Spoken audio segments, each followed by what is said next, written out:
Dictation शुरू होगी 3 second बाद।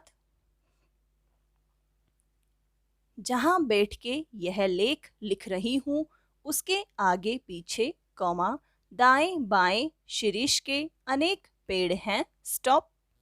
जेठ की जलती धूप में जबकि धरित्री निर्धूम अग्निकुंड बनी हुई थी कॉमा शिरीष नीचे से ऊपर तक फूलों से लद गया था स्टॉप।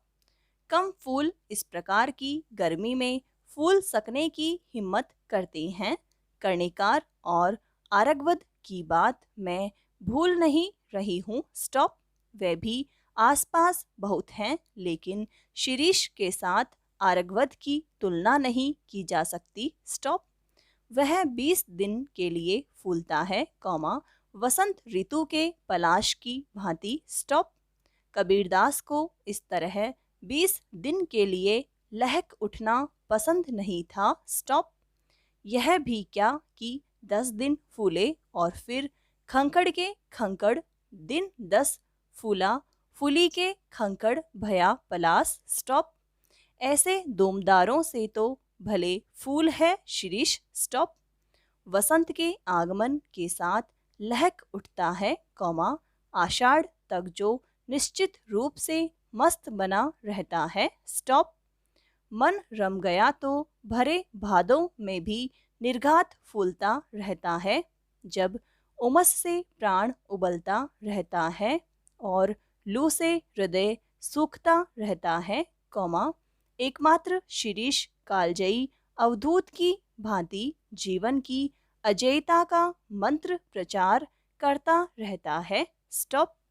यद्यपि कवियों की भांति हर फूल पत्ते को देखकर मुग्ध होने लायक हृदय विधाता ने नहीं दिया है पर नितांत ठूंठ भी नहीं हूँ स्टॉप। शिरीष के पुष्प मेरे मानस में थोड़ा हिल्लोल जरूर पैदा करते हैं स्टॉप पैरा। शिरीष के वृक्ष बड़े और छायादार होते हैं। पुराने भारत का रईस जिन मंगल जनक वृक्षों को अपनी वृक्ष वाटिका की चार दीवारी के पास लगाया करता था उनमें एक शिरीष भी है स्टॉप। अशोक अरिष्ट पुन्नाग और शिरीष के छायादार और घनमसृण हरितिमा से परिवेष्टित वृक्ष वाटिका जरूर बड़ी मनोहर दिखती होगी स्टॉप। वात्स्यायन ने कामसूत्र में बताया है कि वाटिका के सघन छायादार वृक्षों की छाया में ही झूला लगाया जाना चाहिए स्टॉप। यद्यपि पुराने कवि बकुल के पेड़ में ऐसी दोलाओं को लगाकर उसमें झूलने वालियों का वजन भी तो बहुत ज़्यादा नहीं होता स्टॉप। कवियों की यही तो बुरी आदत है कि वनज का एकदम ख्याल नहीं करते स्टॉप। मैं तुंदिल नरपतियों की बात नहीं कह रही हूँ कौमा वे चाहे तो लोहे का पेड़ बनवा लें स्टॉप। शिरीष का फूल संस्कृत साहित्य में बहुत कोमल माना गया है। मेरा अनुमान है कि कालिदास ने यह बात शुरू में प्रचार की होगी स्टॉप।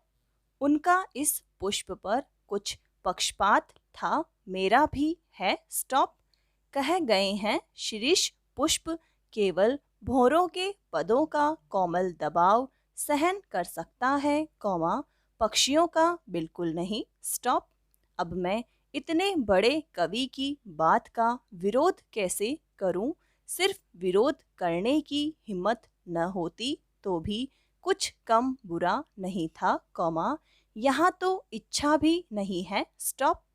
खैर मैं दूसरी बात कह रही थी शिरीष के फूलों की कोमलता देखकर परवर्ती कवियों ने समझा कि उसका सब कुछ कोमल है।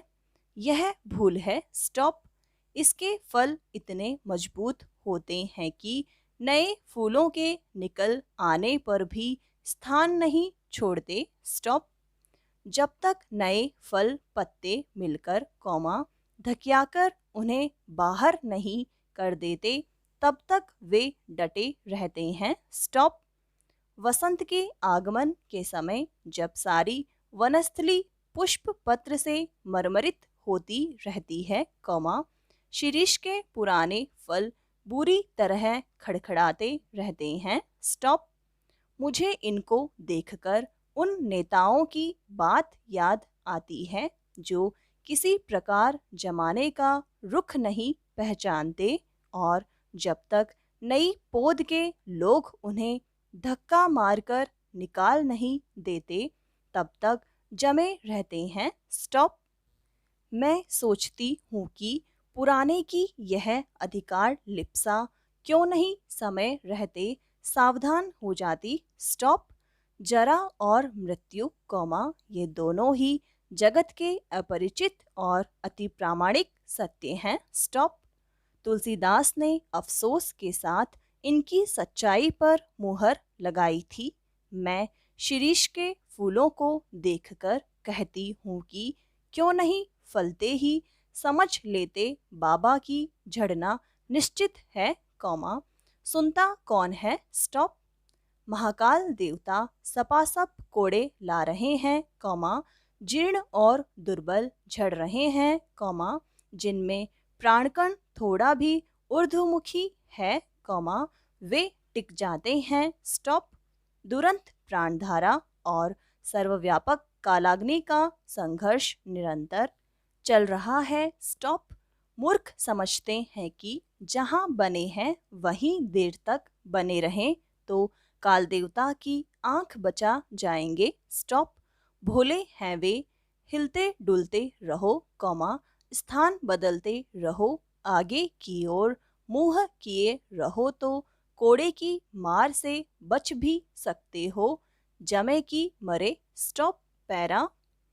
एक एक बार मुझे मालूम होता है कि यह शिरीष एक अद्भुत अवधूत है। स्टॉप। दुख हो या सुख वह हार नहीं मानता, न उधो का लेना, न माधो का देना। स्टॉप। जब धरती और आसमान जलते रहते हैं, तब भी यह हजरत न जाने कहाँ से अपना रस खींचते रहते हैं। स्टॉप। मौज से आठों याम मस्त रहते हैं। एक वनस्पति शास्त्री ने मुझे बताया है कि यह उस श्रेणी का पेड़ है जो वायुमंडल से अपना रस खींचता है, जरूर खींचता होगा। स्टॉप। नहीं तो भयंकर लू के समय इतने कोमल तंतुजाल और ऐसे सुकुमार केसर को कैसे उगा सकता था। स्टॉप। अवधूतों के मुंह से ही संसार की सबसे सरस रचनाएं निकली हैं। कबीर बहुत कुछ इस शिरीष के समान ही थे, मस्त और बेपरवाह पर सरस और मादक। स्टॉप। कालिदास भी जरूर अनासक्त योगी रहे होंगे। शिरीष के फूल फक्कड़ाना मस्ती से ही उपज सकते हैं और मेघदूत का काव्य उसी प्रकार के अनासक्त अनाविल उन्मुक्त हृदय में उमड़ सकता है। स्टॉप। जो कवि अनासक्त नहीं रह सका, जो फक्कड़ नहीं बन सका, जो किए कराए का लेखा जोखा मिलाने में उलझ गया, वह भी क्या कवि है। स्टॉप। कहते हैं कर्नाट राज की प्रिया विजिका देवी ने गर्वपूर्वक कहा था कि एक कवि ब्रह्मा थे, दूसरे वाल्मीकि और तीसरे व्यास। स्टॉप। एक ने वेदों को दिया, दूसरे ने रामायण को और तीसरे ने महाभारत को। स्टॉप।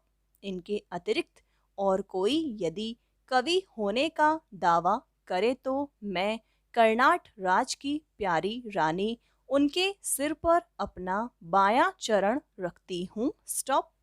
मैं जानती हूँ कि इस उपालंभ से दुनिया का कोई कवि हारा नहीं है, पर इसका मतलब यह नहीं कि कोई लजाया नहीं तो उसे डांटा भी न जाए, पर मैं कहती हूँ कवि बनना है तो फक्कड़ बनो। स्टॉप। शिरीष की मस्ती की ओर देखो, लेकिन अनुभव ने मुझे बताया है कि कोई किसी की सुनता नहीं, मरने दो। स्टॉप। कालिदास वजन ठीक रख सकते थे, क्योंकि वे अनासक्त योगी की स्थिर प्रज्ञता और विदग्ध प्रेमी का हृदय पा चुके थे। स्टॉप। कवि होने से क्या होता है?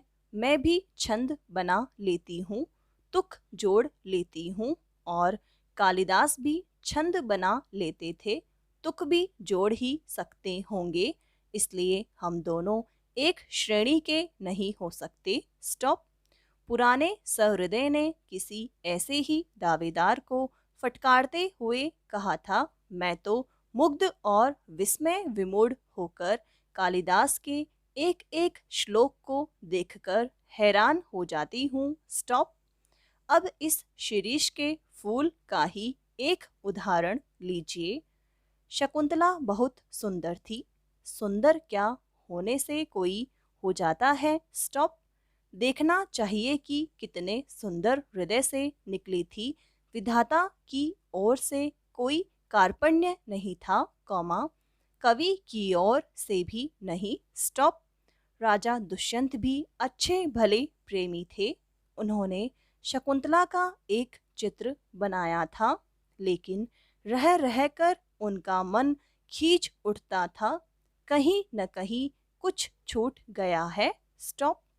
बड़ी देर के बाद उन्हें समझ में आया कि शकुंतला के कानों में वे उस शिरीष पुष्प को देना भूल गए हैं, जिसके केसर लटके हुए थे, और रह गया है शरचंद्र की किरणों के समान कोमल और शुभ्र मृणाल का हार। स्टॉप। समाप्त।